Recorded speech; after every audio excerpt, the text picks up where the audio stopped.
Bonjour à tous et toutes. Bienvenue à Savoir, l'Université Laurentienne à votre portée. Nous sommes tellement heureux de vous compter parmi nous aujourd'hui. Moi, je m'appelle Rokuya. Je travaille au bureau de liaison à l'Université Laurentienne à Sudbury, en Ontario. Ça fait un grand plaisir d'être avec vous pour la prochaine heure. De 3 à 4 fois par semaine jusqu'à la fin du mois de juin, nos professeurs vous proposent un thème qu'ils vont discuter avec vous. Nous avons quelque chose vraiment à chaque coup, que ce soit les inondations, les tatouages, les plantes médicinales ou bien d'autres encore. Mais aujourd'hui, c'est pas mal intéressant avec le thème qu'on vous partage. Mais avant de commencer, j'aimerais mentionner quelque chose rapidement. Il y aura une période de questions qui va se dérouler vers 12h40. Alors, n'hésitez pas à les noter à ce temps-là, ou vous pouvez même nous envoyer par écrit. Pour faire cela, allez à l'option de converser ou chat, dépendant de la langue que vous avez le Zoom.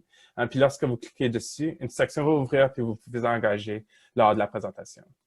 Puis même le professeur que je vais présenter bientôt va poser et animer quelques questions, donc donnez la réponse si vous voulez. Mais avant qu'on commence, nous aimerions reconnaître le traité de Robinson-Huron de 1850. L'Université Laurentienne se trouve sur les terres traditionnelles des Premières Nations Atikomachiennes, en Anishinaabe, et que la grande ville de Sudbury comprend également celle de la Première Nation de Wampatay.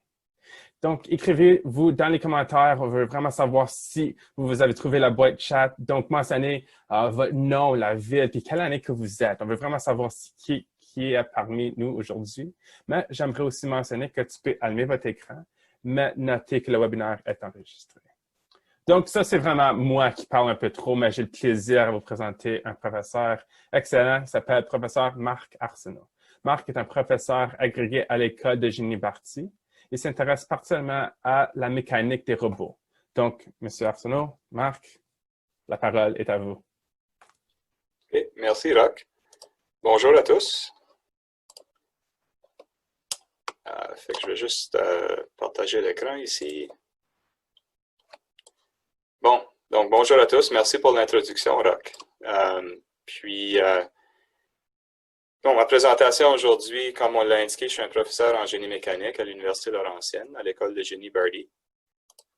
Puis, je vais vous présenter le génie mécanique au service du Super Bowl. En fait, on va discuter, je dirais, de deux aspects du génie mécanique, puis on va essayer d'y donner un petit peu un thème de football, là, mais on va voir comment ça va tout rentrer ensemble. Je veux juste renforcer ce que Roch vient de mentionner. Donc, pendant la présentation, je vais vous poser des questions à plusieurs reprises. Ce ne sont pas toujours des questions qui vont avoir des réponses évidentes ou faciles. Dans la plupart des cas, je veux juste savoir qu'est-ce que vous pensez.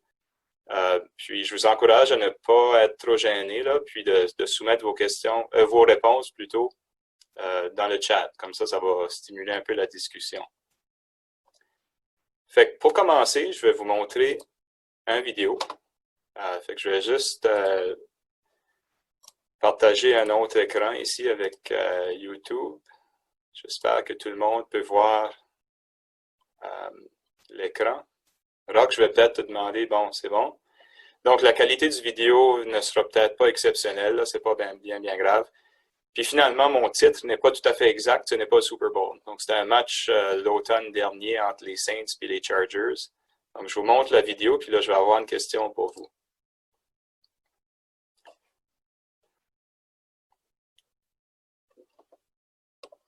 Vous n'entendez probablement pas le son, là, c'est pas grave non plus. Donc, essentiellement, ici, c'est une vidéo de Cordarrelle Patterson qui va retourner un botté pour un toucher. Quand même un jeu spectaculaire. OK, donc on retourne de nouveau à la présentation. Puis, j'ai la première question à vous poser. Puis, elle n'est pas nécessairement évidente non plus. Est-ce que vous avez vu dans la vidéo une contribution qui pourrait être attribuée au génie mécanique? Puis, je vous avertis, c'est un peu une question piège.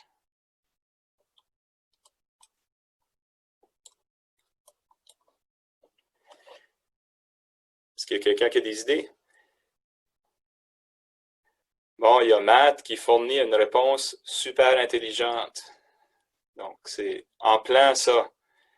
C'est la caméra qui suit les joueurs. Donc, c'était une question piège parce qu'on ne pouvait pas observer dans la vidéo, mais c'est en fait le système qui était utilisé pour prendre la vidéo. Donc, on va parler un peu de la robotique pour la suite de la présentation. Puis, on va revenir éventuellement au système qui est utilisé pour prendre des images comme on vient de voir dans des stades de football. Fait que moi, je vais vous parler aujourd'hui d'un type de robot qui est assez spécifique, mais avant de se rendre à cette discussion-là, je vais donner un petit peu un survol général de quelques grandes catégories de robots qui existent. On ne va pas nécessairement parler de tous les types de robots qui existent, on va juste faire un bref survol. Donc, la première catégorie qu'on pourrait décrire, ce sont les robots mobiles. Puis, je vous en montre 3 exemples ici.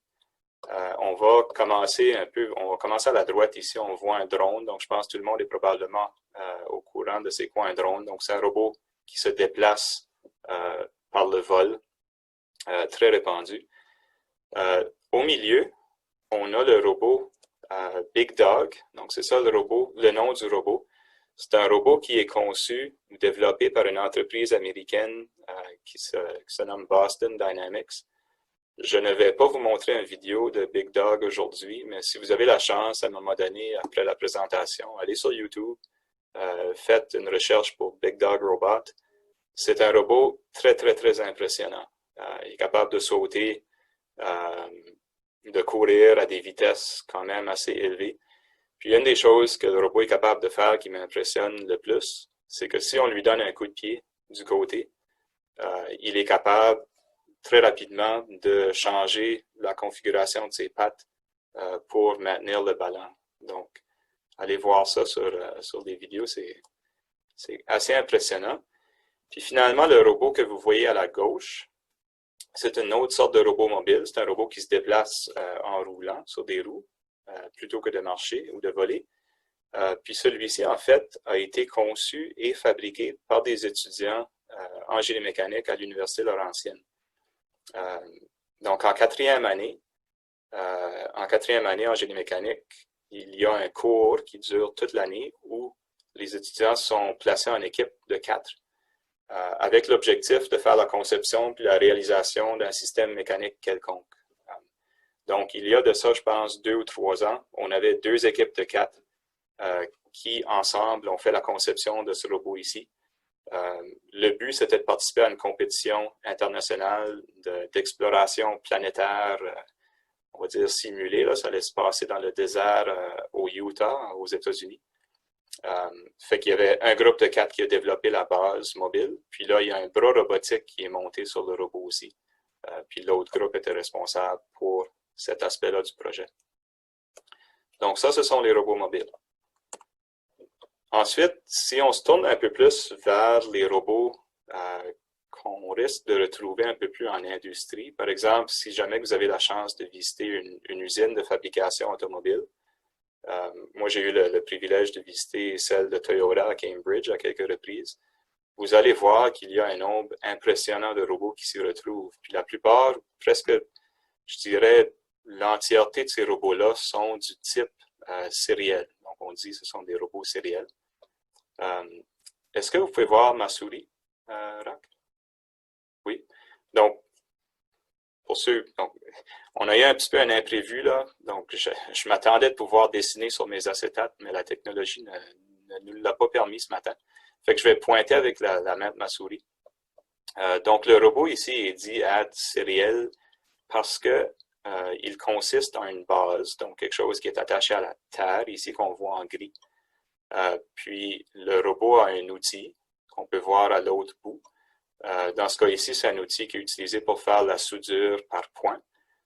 Donc, on a une carrosserie automobile qui s'en vient sur la chaîne de montage, puis le robot va aller faire de la soudure sur cette carrosserie-là.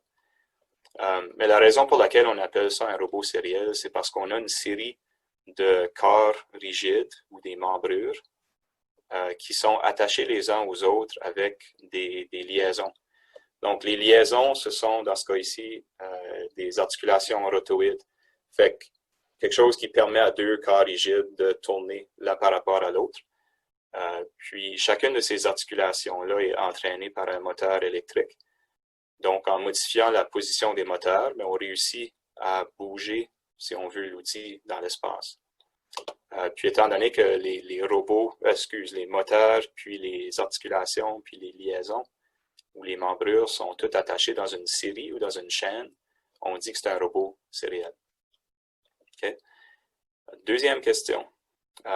Ce robot ici a 6 axes ou 6 moteurs. Donc, je vais vous les identifier avec la souris. Donc, le premier axe, c'est un axe vertical qu'on peut voir ici. Donc, le robot peut tourner autour d'un axe vertical. Ensuite, on a une deuxième articulation rotoïde avec un moteur ici. Une troisième, une quatrième le long de cette membrure ici, une cinquième, puis une sixième ici. Donc, les 6 que j'ai identifiés, ce sont tous des endroits dans le robot où on a 2 corps qui tournent l'un par rapport à l'autre. Est-ce qu'il y a quelqu'un qui a une idée pourquoi est-ce qu'on a 6 axes dans le moteur plutôt que 8 ou 3 ou 12, par exemple? Oui, donc c'est une bonne observation, Elliot. Le plus d'axes qu'on a, le plus de flexibilité de mouvement qu'on va avoir. Noémie, oui, on a besoin d'un moteur pour dans ce type de robot ici. Ce n'est pas le cas dans tous les types de robots. Mais dans ce type ici, chaque section, si on veut, ou chaque articulation, à chaque endroit où on a 2 corps rigides qui peuvent bouger l'un par rapport à l'autre, on a besoin d'avoir un moteur qui va commander ou contrôler ce mouvement-là. Okay? Fait que la raison pour laquelle on en a besoin de 6 plutôt que 3, 9, 12, peu importe, c'est que si on considère un corps rigide, donc un objet qui se déplace en 3 dimensions, les déplacements peuvent se faire de 6 différentes manières. Donc, le corps rigide peut subir une translation le long d'un axe X. Donc, l'axe X, c'est tout simplement une direction dans l'espace. Puis, il peut avoir une translation aussi autour d'un autre axe Y ou d'un axe Z.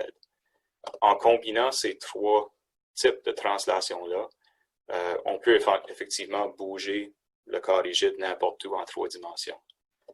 En plus des translations, on peut également effectuer des rotations autour des mêmes axes. Puis en combinant les rotations avec les translations, on peut envoyer le corps rigide n'importe où, de n'importe quelle manière.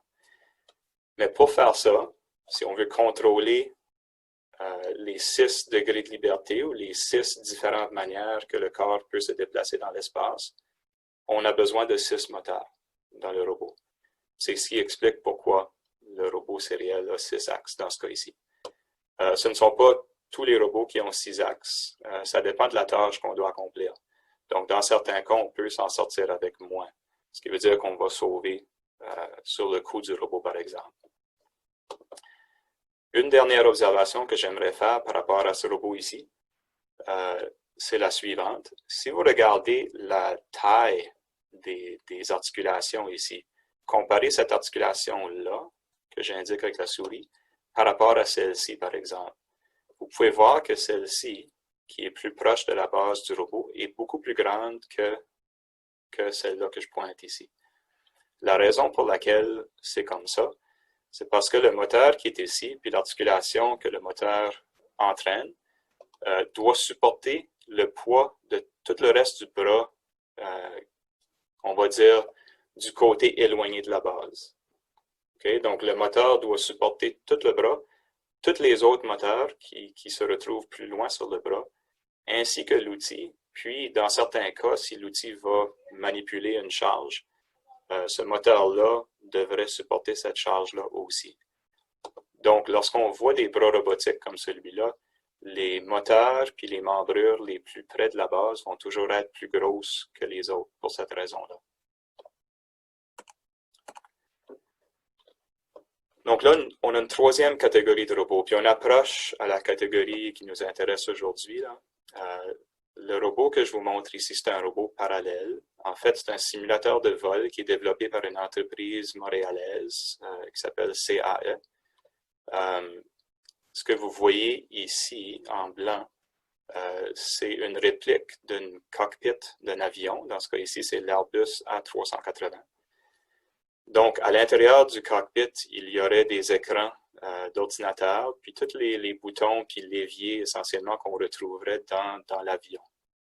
Les pilotes sont assis dans la plateforme, puis ils vont apprendre à conduire ou à piloter l'avion par l'entremise de ce système ici.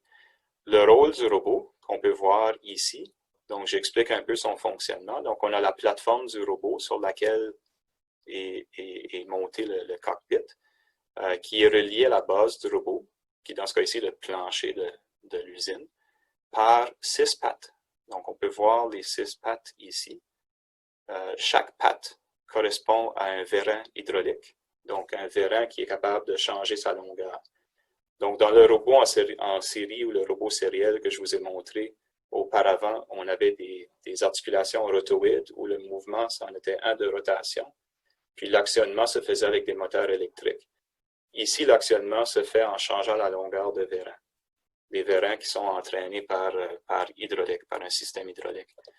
Donc, en modifiant la longueur des 6 pattes, on contrôle les 6 degrés de liberté, donc les 3 translations, puis les 3 rotations qu'on avait identifiées sur l'acétate précédent.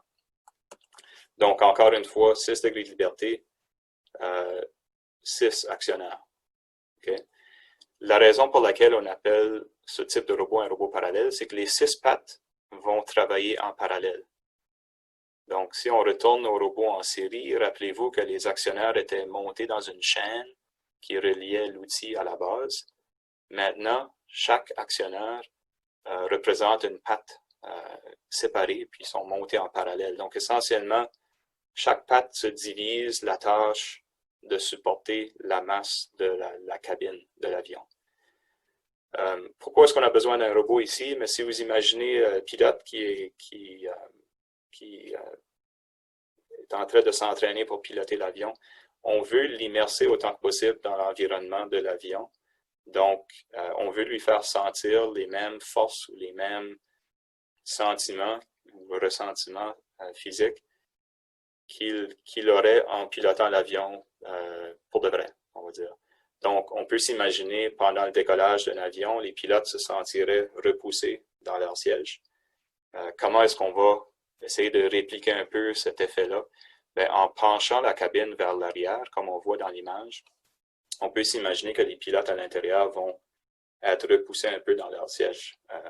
Avec les images vidéo qu'ils ont devant eux, ça contribue un peu à créer l'effet réel du vol. Donc ça, c'est des robots de type parallèle, c'est un exemple. J'ai une question pour vous. Est-ce que vous êtes capable d'identifier un ou deux avantages de ce type de robot ici par rapport au robot sériel qu'on a présenté auparavant? Est-ce qu'il y a quelqu'un qui a des idées?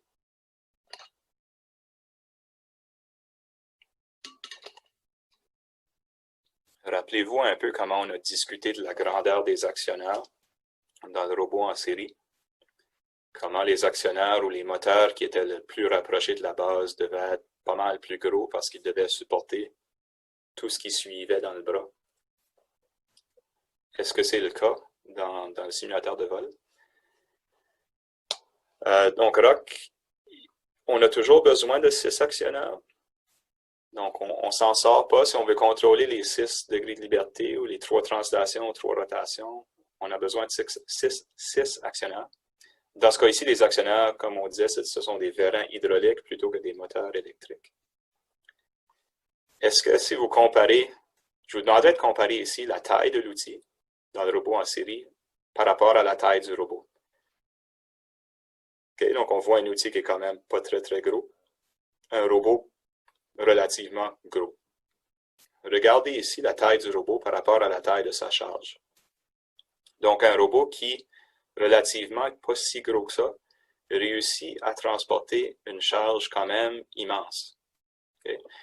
La manière, ce qui permet de faire ça, c'est que effectivement, on a les 6 pattes qui travaillent en parallèle. Donc, ils se divisent la tâche de manipuler cette charge. Parce qu'on a 6 différentes pattes, chacune des pattes peut travailler un peu moins fort, puis ça nous permet de manipuler une plus grosse charge. L'autre avantage, c'est parce que les pattes sont en parallèle, cette patte ici, par exemple, n'a pas besoin de supporter le poids des autres pattes. Donc, tous les actionnaires ici sont montés sur le plancher. Donc, on ne gaspille pas d'énergie à déplacer le système hydraulique. Comme dans le robot en série, ce moteur ici, il y a une partie de son énergie qui est dépensée pour déplacer les autres moteurs qui sont plus loin dans la chaîne. Donc, les robots parallèles ont cet avantage-là. On ne gagne pas partout, par exemple. Il y a des désavantages aussi à ce type de robot-là, notamment la complexité de leur... si on veut développer des modèles mathématiques, puis des systèmes de commande, ça, c'est un peu plus complexe pour le faire avec des robots parallèles. On ne va pas s'attarder là-dessus aujourd'hui. Finalement, on arrive au type de robot qui nous intéresse aujourd'hui. Ce sont les robots parallèles aussi. La différence, c'est qu'ils sont entraînés par câble. Okay? Donc, je vais juste approcher l'image un peu. Donc, on a un robot avec une plateforme. Puis, dans la plateforme, il y a un siège. Donc, essentiellement, c'est un simulateur de vol ici aussi, ou ça pourrait être un manège, peut-être à Canada's Wonderland un jour. Puis, l'idée, c'est qu'on peut contrôler la position et l'orientation de cette plateforme-là avec le robot. Donc, on peut contrôler les translations puis les rotations. Pour ce faire, au lieu d'avoir des pattes comme on voyait dans le simulateur de vol, des pattes où on pouvait changer les longueurs avec des vérins hydrauliques, ici, si vous regardez bien, il y a 8 câbles. Donc, 8 câbles qui s'attachent à la plateforme, puis qui s'attachent ensuite à la base du robot. Donc, la base du robot, dans ce cas ici, ce sont les murs puis le plafond de la salle. Donc, si par exemple, vous suivez la souris sur l'écran, il y a un câble qui s'attache ici, qui monte presque jusqu'au plafond. Vous voyez peut-être une poulie en haut. Puis là, le câble va descendre, puis on ne le voit pas très bien, mais il y a un moteur là, qui va contrôler la longueur du câble avec un treuil. Okay? Donc, un treuil qui va enrouler puis dérouler le câble pour changer sa longueur. Donc, on a 8 câbles au total. Il y en a un ici. Il y en a un ici qu'on ne voit pas très bien. 2 autres ici. Donc, on est rendu à 4, 5, 6, 7 et 8. Donc, en changeant la longueur de ces 8 câbles-là, on est capable de contrôler la position et l'orientation de la plateforme. Question? Pourquoi 8 câbles? Le robot en série, on a dit 6 degrés de liberté, 6 moteurs. Le simulateur de vol, 6 degrés de liberté, 6 pattes. Robot à câble, 6 degrés de liberté, 8 câbles. En fait, on pourrait s'en sortir avec 7 câbles. Ce qui est important, c'est qu'on ait au moins un câble de plus que le montant de degrés de liberté qu'on veut contrôler. Elliot, ton observation est bonne, dans le sens que le plus de câbles qu'on utilise, le plus qu'on va partager la tâche de soulever puis de déplacer la masse. Donc, chaque câble pourra travailler un peu moins. Donc, ce serait un avantage d'utiliser plus de câbles. Ce n'est pas nécessairement la raison pour laquelle on a besoin de au moins 7 câbles, par exemple.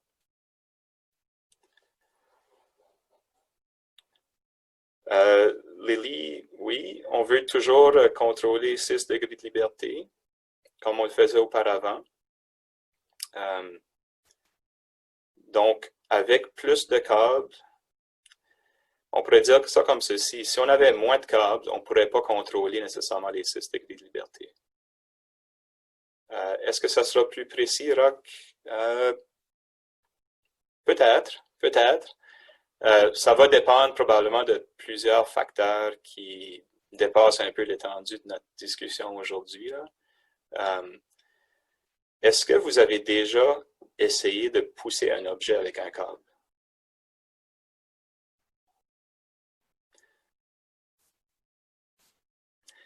Je suis certain que si vous l'avez déjà essayé, je ne pense pas que ce soit le cas, là, mais si vous l'avez essayé, sans doute vous n'avez pas réussi. En anglais, il y a une expression qui dit « you can't push a rope ». Donc, on ne peut pas pousser quelque chose avec un câble parce que si j'ai un câble et j'essaie de pousser un objet, ben, le câble va perdre sa tension puis il n'y a rien qui va se passer. Puis, sans rentrer dans les gros détails, c'est ça qui explique pourquoi est-ce que si on choisit d'utiliser des câbles plutôt que des vérins hydrauliques, on doit utiliser au moins un câble de plus que ce qui est nécessaire pour, normalement nécessaire pour contrôler les mêmes mouvements de la plateforme. Okay. Essentiellement, vous pouvez dire que le câble additionnel, le câble extra, est là pour faire sûr que les autres câbles demeurent en tension. C'est une manière de voir la chose. Et la différence, c'est que dans le simulateur de vol, les vérins hydrauliques qu'on a ici, ils peuvent tirer, mais ils peuvent également pousser. Les moteurs dans le robot en série, ils peuvent, donc c'est des mouvements de rotation, mais ils peuvent entraîner à corriger la tournée dans cette direction-là, mais aussi dans cette direction-là. Mais avec un câble, on peut seulement tirer, on ne peut pas pousser. Donc, c'est la raison pour laquelle on a besoin de plus de câbles. Là, je passe à la prochaine acétate. Puis, je vais vous expliquer ici pourquoi ce que je viens de dire n'est pas complètement toujours vrai. Donc, je vous ai menti un petit peu. Donc, ici, on a un autre exemple d'un robot parallèle qui est entraîné par câble. C'est un robot qui se retrouve en Chine. En fait, c'est un télescope géant. Je ne suis pas un expert dans les télescopes. Puis, c'est ici que si j'avais eu la possibilité de dessiner sur l'écran, comme c'était prévu, il y avait quelque chose que je voulais vous montrer. Mais essentiellement, le principe du télescope, c'est que la lumière qui provient du ciel, donc il y a peut-être une étoile là, on veut observer, la lumière va arriver, va taper sur la surface sphérique qu'on peut voir en blanc, va dévier ou va être réfléchie vers une petite cabane ici, là, je vais vous approcher, on la voit un petit peu. Ça, c'est la cabane de focalisation. Donc, c'est là que l'image va être captée. Donc, la lumière provient du ciel, de l'espace, et réfléchit vers la cabane de focalisation. Comment, je vais vous poser la question, que pensez-vous? Puis là, tout le monde devrait répondre. C'est quoi le diamètre que vous pensez de ce cercle ici? À peu près. D'après l'image.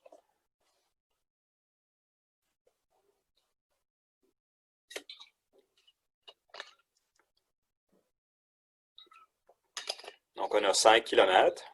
C'est pas mal impressionnant. Est-ce qu'il y en a d'autres qui ont des... Lily dit 1 km, 100 mètres, 10 km. Bon, on est quand même dans le bon ordre de grandeur. 3 km de mètre. Lily est en plein dans le 1000, en fait. Donc, le diamètre de ce cercle ici, c'est 1 km. Donc, vous pouvez imaginer l'ampleur de ce système ici. Puis, si vous regardez de près, il y a un robot à câble qui se retrouve dans ce système-là. Fait que pour le fonctionnement du télescope, c'est nécessaire de pouvoir déplacer la cabine de focalisation. On doit pouvoir la déplacer puis changer son orientation. Parce que la lumière qui provient du ciel, dépendant de qu'est-ce qu'on veut observer, va arriver de différentes directions. Ce n'était pas une question piège dans ce cas-là. Donc, la lumière va être réfléchie de différentes directions, puis c'est important que la cabine de focalisation qui va recevoir la lumière soit placée à un angle de 90 degrés avec le rayon de lumière qui arrive. Donc, pour faire ça, on utilise un robot. C'est un robot à câble. Vous voyez les 6 tours qui se retrouvent autour du système. Si vous regardez très près, vous pouvez voir qu'il y a des câbles qui relient la cabine de focalisation à ces tours-là. Puis, dans la base des tours, essentiellement, il y a des édifices, là. Ils ont l'air vraiment petits étant donné l'ampleur du robot. Il y a des moteurs qui entraînent des treuils qui vont pouvoir changer les longueurs des 6 câbles. Donc, en modifiant les longueurs des 6 câbles, on peut modifier la position et l'orientation de la plateforme.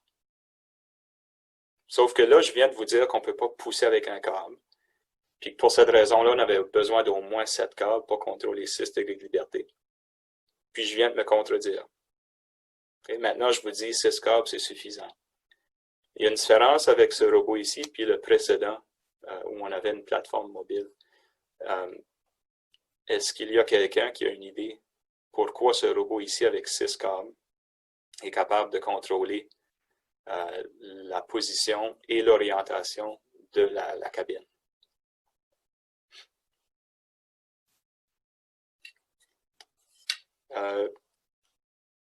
Est-ce que ça pourrait être lié à la géométrie? Lily, oui, la géométrie va être importante dans le sens que si, peu importe le montant de câbles qu'on utilise, puis ça s'applique aussi au robot précédent, si les câbles ne sont pas placés de manière stratégique, si leur point d'attache, dans le cas précédent, au mur ou au plafond, dans ce cas ici sur les tours, si les points d'attache ne sont pas bien choisis, ça veut pas, on pourrait utiliser 100 câbles, ça ne serait toujours pas suffisant. Donc, il y a quand même quelque chose qui doit être considéré pendant le design. Dans ce cas ici, par contre, ce n'est pas le fait que c'est un cercle qui fait en sorte qu'on a seulement besoin de 6 câbles. C'est que ce robot ici, c'est un robot à câbles suspendu.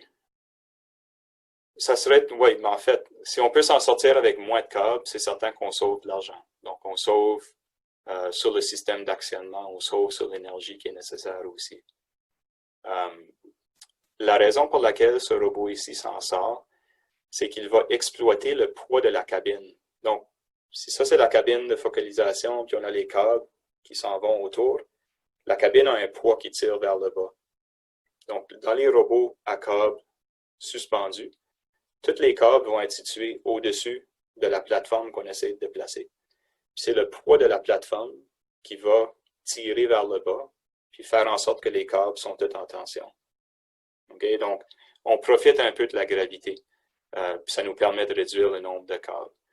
Le désavantage de cette approche-là, l'avantage, premièrement, étant qu'on peut réaliser des robots très, très grands, donc dans ce cas ici, avec un diamètre d'au-delà d'1 kilomètre. Le désavantage, c'est qu'on ne peut pas nécessairement effectuer des mouvements très rapides. Fait qu'imaginez-vous un corps rigide, un téléphone. Si je veux lui donner une accélération vers le bas, je peux le laisser tomber. Okay? Puis il va avoir une accélération qui correspond à l'accélération gravitationnelle. Ceux d'entre vous qui ont suivi des cours de physique à l'école secondaire, vous en avez probablement parlé de l'accélération gravitationnelle, ce qui fait en sorte qu'on reste sur la planète Terre finalement, qu'on ne flotte pas dans l'espace. Mais étant donné que les câbles sont tous situés au-dessus de la cabine, ils ne peuvent pas contribuer à donner une accélération vers le bas. La seule force qui peut générer cette accélération-là, c'est le poids de la cabine. Ce qui veut dire qu'on ne peut pas descendre la cabine avec une accélération plus grande que l'accélération gravitationnelle. Mais dans cette application ici, c'est absolument pas une limitation parce que les mouvements sont très lents. Donc, ce n'est pas quelque chose qui va bouger très, très rapidement. Fait qu'à un moment donné, on avait parlé de football aujourd'hui. Fait qu'on revient au football. Sauf que la réponse a déjà été donnée. Fait que je n'ai pas besoin de la reposer. Je m'attendais peut-être que j'allais pouvoir vous avoir, là, ça n'a pas fonctionné. Fait que, qu'est-ce qui permet à le réseau Fox, dans ce cas-là, de nous montrer ces images-là du retour de botter pour un toucher? C'est l'utilisation d'un système qui s'appelle Skycam. Puis on voit l'image du Skycam ici. Puis le Skycam, c'est tout simplement un robot à câble. Okay? Donc, je rapproche l'image un peu. On a une plateforme qui est essentiellement un anneau ici, en forme de cercle, à laquelle sont attachés 4 différents câbles. Puis ces câbles-là se dirigent vers les 4 coins du stade. Puis en modifiant les longueurs des 4 câbles, on réussit à déplacer le robot Skycam dans le stade pour suivre le jeu. Dans ce cas-là, pour suivre Cordarrelle Patterson. Okay. Le Skycam, c'est un robot à câble suspendu, comme le télescope en Chine. Okay? Donc, on utilise seulement des câbles qui se situent au-dessus de la caméra. Il n'y a rien en dessous pour des raisons évidentes. On ne veut pas accrocher les joueurs essentiellement pendant le jeu. Si vous allez sur YouTube, vous faites des recherches, vous pouvez trouver des situations où le système a fait défaut, puis la caméra a tombé sur le terrain, puis en fait a frappé un joueur. Donc c'est quand même, puis ce n'est pas léger, donc ça peut être quand même dangereux. Là. De là l'importance d'avoir des bons ingénieurs qui sont formés à la Laurentienne. Donc là, la question que je vous pose, c'est est-ce que le robot Skycam, qui a seulement 4 câbles, est-ce qu'il est capable de contrôler à la fois la position selon 3 axes et l'orientation de l'anneau ici, en forme de cercle, là, qui supporte la caméra? Parce qu'on sait qu'on veut déplacer le Skycam partout dans le stade. On veut pouvoir soulever, abaisser, puis se déplacer horizontalement. Est-ce qu'avec 4 câbles, on est capable de tout faire? Okay, on a un oui. Rock n'a pas encore tapé sa réponse, mais je le vois secouer la tête, lui dit non. Donc c'est 50-50. C'est vrai qu'il y a plusieurs caméras qui se partagent la tâche de filmer le match de football. Mais si on se limite au système Skycam puis la caméra qui est transportée par ce système-là, le système Skycam en tant que tel, la partie avec les câbles, n'est pas capable de contrôler les 6 degrés de liberté. Tout ce qu'on s'attend du robot à câble ici, c'est de faire des mouvements de translation le long des axes X, Y, Z. Okay? On n'est pas capable de contrôler l'orientation. En fait, parce qu'on a seulement 4 câbles, c'est possible, lorsque le système est en marche, c'est possible que l'anneau en forme de cercle va, sans qu'on le veuille, okay, sans le vouloir, ça se peut qu'il va s'incliner d'une direction ou de l'autre, dépendant de où on se situe dans le stade. Okay? Puis on ne peut pas contrôler ça parce qu'on a seulement 4 câbles. Donc là, la deuxième question ici, c'est comment est-ce qu'on fait en sorte, avec le système Skycam, que les images captées par la caméra demeurent horizontales. Donc, on ne veut pas que le téléspectateur voit Cordarrelle Peterson à l'envers pendant qu'il retourne son toucher, le botté pour un toucher. Est-ce que vous avez une idée comment ça fonctionne? Puis là, et oui, on pointe totalement à l'eau cœur. Ce que je veux vous dire, c'est que il y a 2 systèmes ici qui existent. Il y a le robot à câble avec les 4 câbles qui s'attachent à un anneau circulaire. Puis à l'intérieur de ce système-là, on a la caméra avec une espèce de tige ici, puis il y a un boîtier sur le dessus.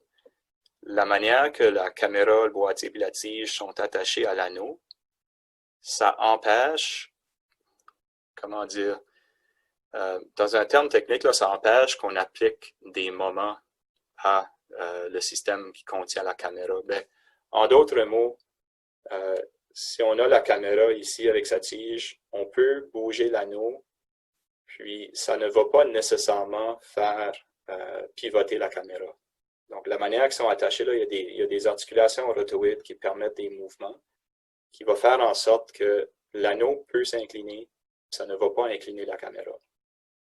Donc ça, c'est parfait, sauf que ça ne garantit pas que la caméra demeure verticale. OK? J'essaie de vous penser à un exemple ici.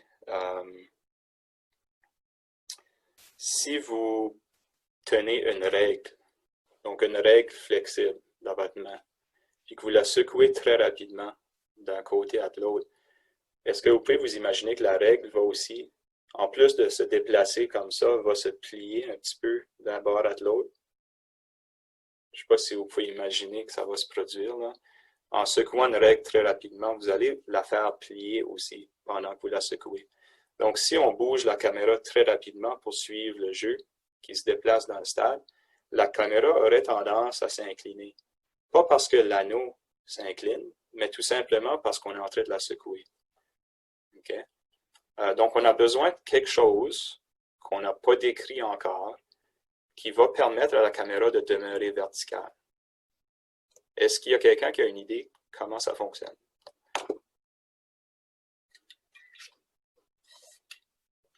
Sinon, c'est pas grave.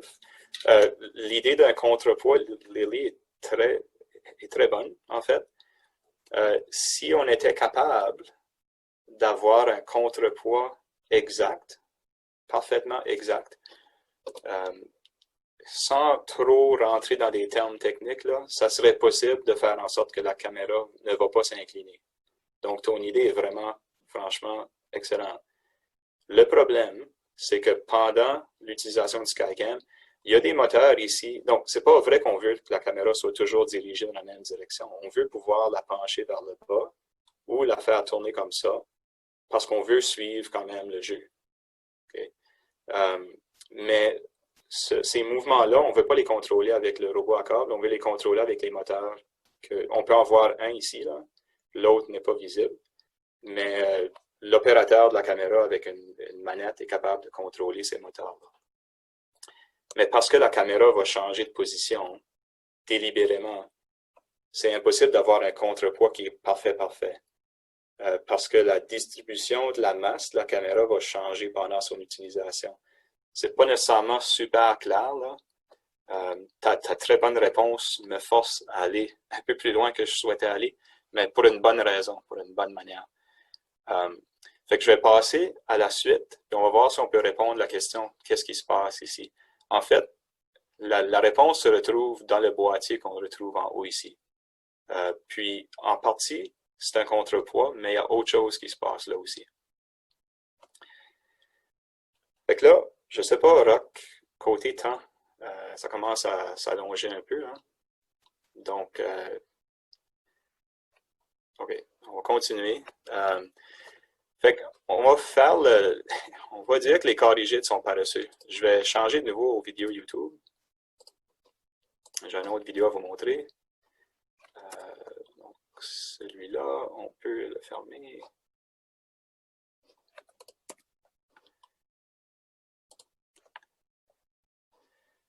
Puis, bon, c'est une vidéo un peu loufoque là, de Montréal après ou pendant une tempête de verglas, de neige. Juste pour vous démontrer qu'est-ce qu'on veut dire avec la première loi de Newton. Donc, vous avez peut-être déjà appris un petit peu les lois de Newton dans un cours de physique, peut-être que non. Il y a 3 lois de Newton. Puis la première, ce qu'elle dit, c'est que si on a un objet qui se déplace dans une certaine direction avec une certaine vitesse, à moins qu'on applique des forces sur cet objet-là, il est paresseux dans le sens qu'il veut juste continuer à faire ce qu'il fait. Il ne va pas changer son mouvement. Donc, l'autobus qu'on voit ici, elle applique ses freins, mais étant donné que la chaussée est très glissante, la force de frottement entre les roues puis la route est à peu près nulle. Donc, la vitesse que l'autobus avait va juste continuer. Puis, ça donne des résultats qui sont quand même pas désirables, mais assez impressionnants. Donc, c'est ça que la première loi de Newton va dire.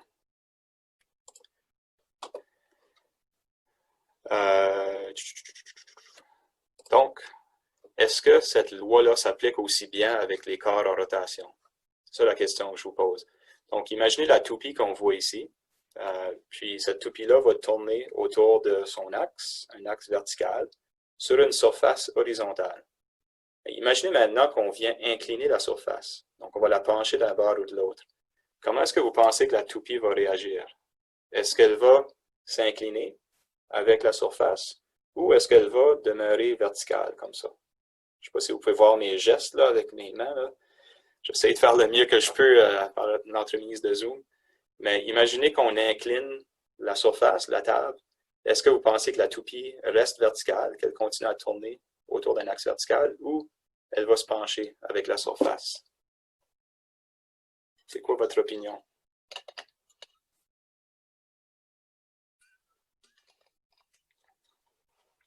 OK, donc Lily dit un mélange des deux, mais elle veut rester verticale.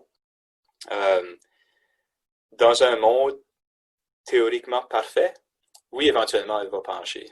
Éventuellement, à cause du frottement, elle va perdre la vitesse et elle va pencher. Mais Lily a raison. Donc, la toupie, en raison de la première loi de Newton, veut rester verticale aussi. OK? Donc, lorsqu'on va pencher la surface de la table, elle va vouloir rester verticale. Elle va vouloir continuer à tourner à la même vitesse qu'elle avait, puis dans la même direction. Un peu comme l'autobus dans les rues de Montréal. Donc, ce n'est pas de la magie, cette affaire-là, c'est l'effet gyroscopique. Puis, j'ai un dernier exemple à vous montrer. un dernier vidéo, en fait, à vous montrer.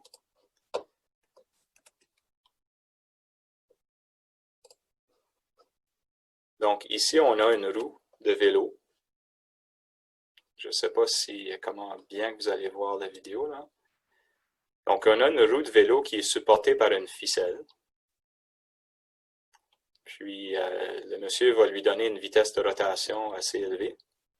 Puis, une fois qu'il a terminé, il va changer l'orientation de la roue pour que son axe soit horizontal. Donc, vous pouvez le voir maintenant. OK? Étant donné qu'on manque un peu de temps, là, je vais vous expliquer ce qui va se passer. Encore une fois, la roue veut continuer à tourner autour de son axe dans la même direction. Sauf que dans ce cas ici, étant donné qu'on a, je ne sais pas si vous voyez dans mon vidéo là, personnel, là, mais on a l'axe de la roue de vélo. La roue est au centre, puis la ficelle est à l'extrémité. Donc, le poids de la roue va avoir tendance à vouloir rapporter la roue de vélo dans une orientation horizontale. Fait que ce moment-là, on va dire, ce moment, c'est comme l'équivalent d'une force, mais en rotation. Hein. Ce moment-là va faire en sorte, non pas que la roue va descendre dans une configuration horizontale, mais regardez bien ce qui va se passer. Donc, la roue va continuer à tourner autour d'un axe horizontal, mais l'axe horizontal lui-même va tourner autour d'un axe vertical. On ne va pas essayer d'expliquer exactement pourquoi ça se passe comme ça. C'est quelque chose qu'on fait à la fin d'un cours de deuxième année en génie mécanique, là.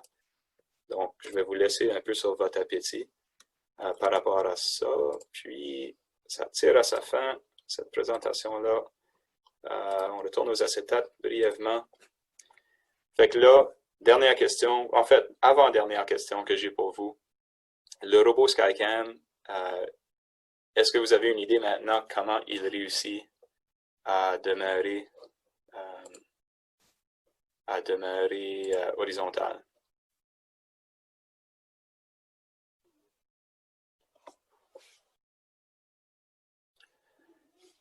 Que pensez-vous se passe dans ce boîtier ici?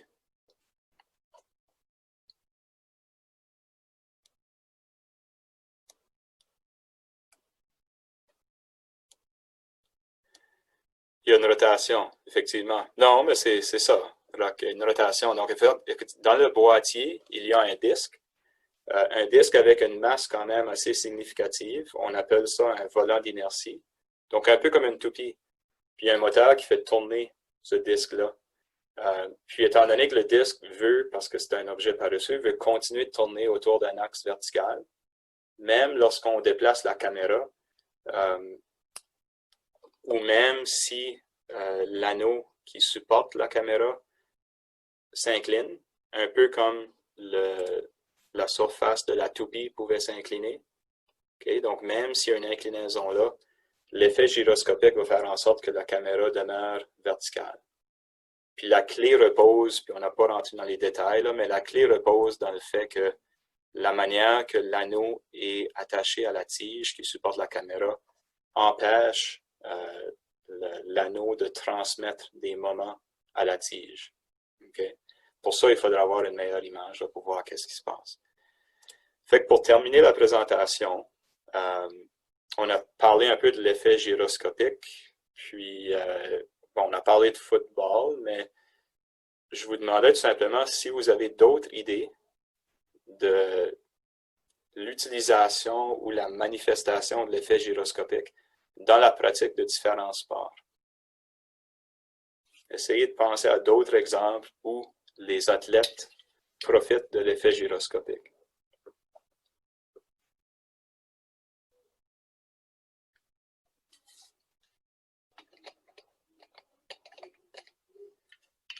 Machine qui lance des balles de tennis ou de baseball.